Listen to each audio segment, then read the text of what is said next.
Ya estamos de regreso en su programa Doctor en Casa y vamos a comenzar recordándoles que vamos a tratar el tema de osteoporosis.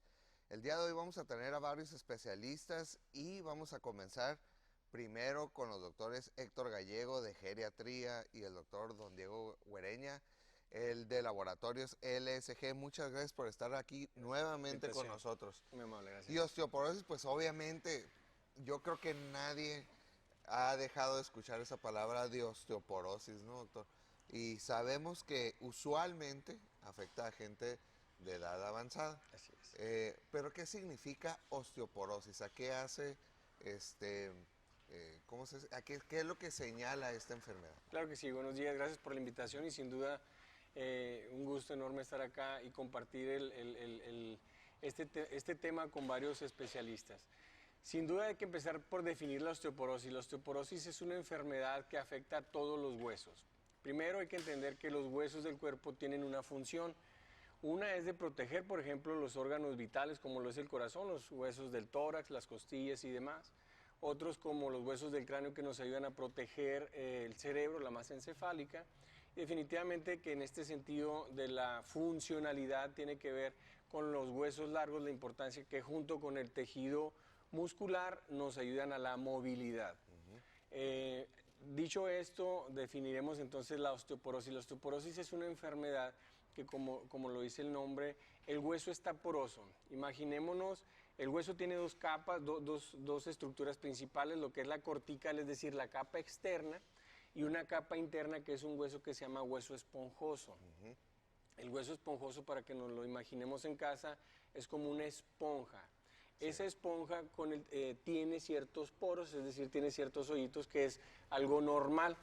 El hueso se va formando, obviamente, y va generando o se va consolidando a través del tiempo, que sin duda el ejercicio, la influencia de las hormonas y el medio ambiente tienen mucho que ver durante el crecimiento de la persona, logrando una masa ósea fuerte, o el pico de la masa ósea máxima es más o menos alrededor de los 30 años. A partir de esa edad, también por algunos factores que veremos más adelante, hay una disminución en esa masa ósea, es decir, esa esponjita que nosotros nos imaginamos se empieza a llenar, por decirlo así, de más hoyitos en la parte esponjosa, en la parte central del hueso.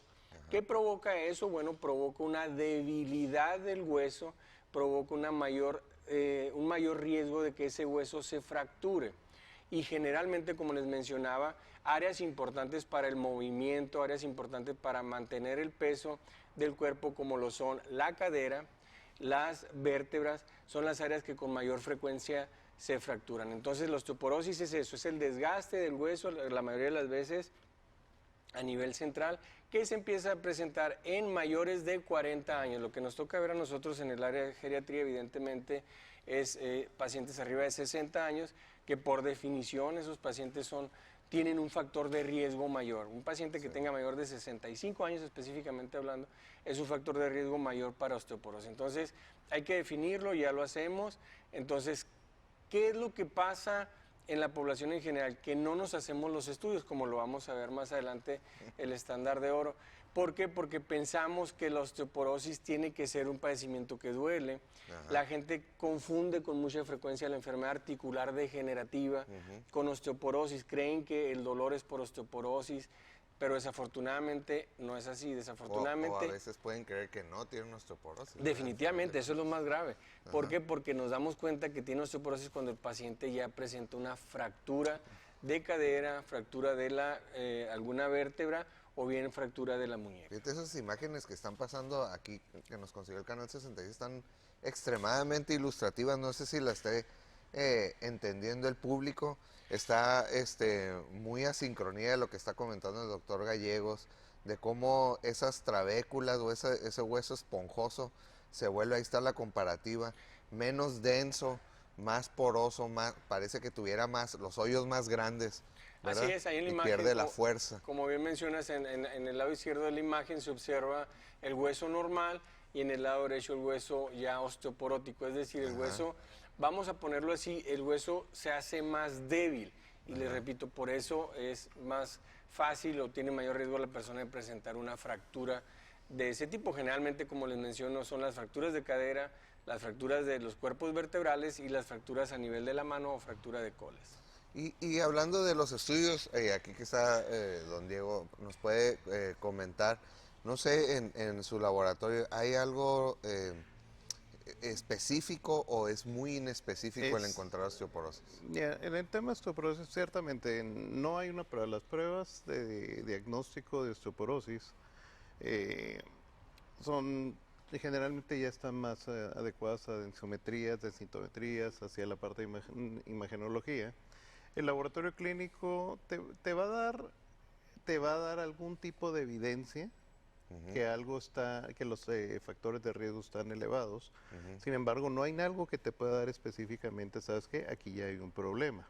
Hay muchos imbalances que pueden ocurrir y pueden deberse a otras causas. De hecho, por ejemplo, en el tema del laboratorio, una de las cosas que ahorita se está focalizando más es, a ver, vámonos un poco más hacia atrás y ya se están metiendo otros elementos como los marcadores. Hace un tiempo nosotros ya tenemos relación, ya estamos haciendo algo en ese respecto, en el sentido de que los sistemas por lo que esto ocurre llevan un grado de complejidad. ¿Sí? Al final cuentas el resultado es desmineralización y ahí es donde comienzan los problemas, en donde el efecto va a ser ya el hueso osteoporoso. Entonces, ¿los marcadores, a qué se refieren los marcadores? Por ejemplo, ya hemos entendido y ahorita mucho del trabajo que se está haciendo en osteoporosis es en el equilibrio en tema de microbioma. ¿Sí? Curiosamente, el microbioma, en lo que viene el efecto, especialmente en lo que es todo el sistema en estómago, ¿sí? En sistema digestivo, hay equilibrios pero muy específicos con la vitamina D, vitamina K, ¿sí? Y mucho de la creación de lo que le llamamos ácidos grasos de cadena corta. Entonces, hoy en día se focaliza mucho en bifidus, lactobacillus, específicamente lo que le llaman alimentos funcionales, que tienen un efecto positivo, ¿sí? en la expresión de ácidos grasos de cadena corta. Hay múltiples, hay una amplia. Hoy en día es donde se está focalizando el trabajo. O sea, al menos, más o menos traduciendo, la flora bacteriana que conoce la gente, o la microbiota que tenemos en nuestro aparato digestivo y nuestra nutrición para mantenerla con buen balance es importante para este movimiento de calcio, vitaminas, para que se absorba y todo eso. Hoy en día ya se está entendiendo en una buena parte esos mecanismos, y los nuevos biomarcadores son, por ejemplo, ahorita estamos viendo mucho butirato, ácido graso de cadena corta, que al final de cuentas es uno de los mecanismos de expresión que cuando hay equilibrio hemos visto constantemente que suben. Ahorita siguen en modelos de ratones, ¿sí? Pero ya va hacia modelo humano. O sea, ya hoy en día hay empresas, de hecho hay una empresa muy padre en Boston que es por un mexicano, que se llama Gerardo Toledo, que son los líderes en este sentido, y el camino va hacia eso. ¿Sí? ¿Por qué? Porque y la realidad es que es muy complicado yo creo que aquí estaréis de acuerdo, ¿no? Sí, sin duda. En general, si me permites, Diego, sí, ampliando claro. esto, además de los biomarcadores, existe marcadores en sangre que nos hablan de la resorción. O sea, es importante mencionar que esto de la osteoporosis no se da así como así. Debe haber un equilibrio para que el hueso se mantenga entre la formación del hueso, que eso se da con los osteoblastos, unas células que regeneran el hueso, y hay otras células que están desgastando el hueso que se llaman osteoclastos. Algunos factores incrementan la actividad del osteoclasto, es decir, del que hace la resorción del hueso, y ese desequilibrio es lo que finalmente provoca la osteoporosis. No son de uso habitual, pero son marcadores en sangre, oxalatos o algún tipo de fosfato.